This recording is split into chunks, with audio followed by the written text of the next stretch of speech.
Hare Krishna. Hope you're doing well. Let's get started with this.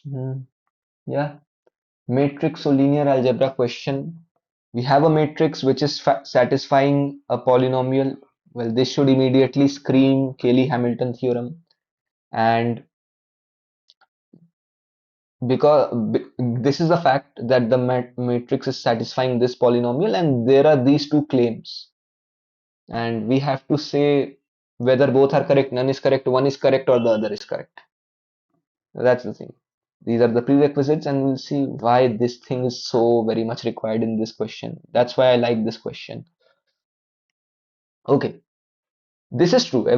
According to Cayley-Hamilton theorem, the matrix will satisfy its characteristic polynomial equation, and A is satisfying this F polynomial.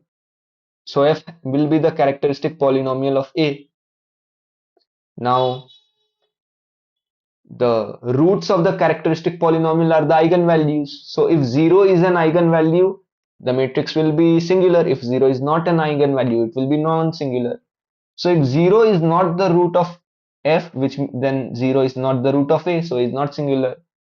And when 0 is the root of f, so 0 is also the eigenvalue of a, so a is singular. This is seemingly correct but wrong. The reason is this thing is a part of the converse policy. Think about it, what the Cayley-Hamilton theorem is telling you.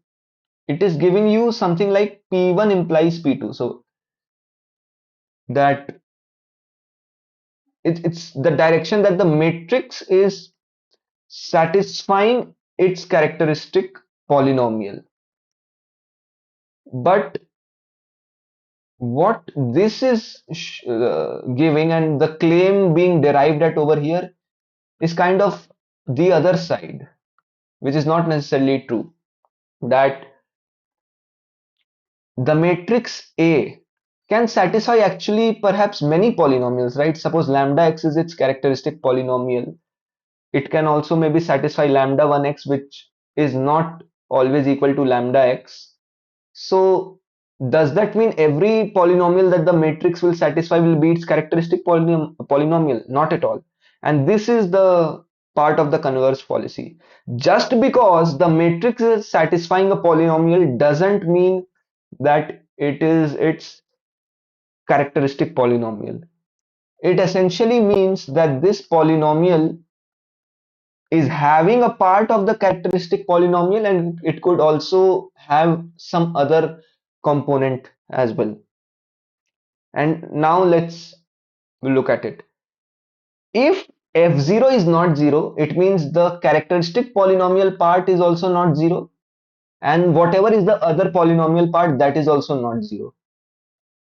So the only way for f0 to be non-zero is that both of these components will be non-zero. So lambda x has to be non-zero, and hence this has to be correct. But if f0 is 0, that can happen when lambda x is not equal to 0, which is the characteristic polynomial, but f naught x is equal to 0. So whatever is the extra part in this polynomial separate from the characteristic polynomial, that can be 0.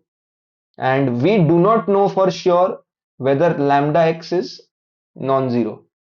And this is the way to answer this question. We just have to pay attention that what does it mean when a matrix is satisfying a polynomial. It means that the polynomial has a part of the characteristic polynomial, but it could also have some other parts that have nothing to do with the characteristic polynomial.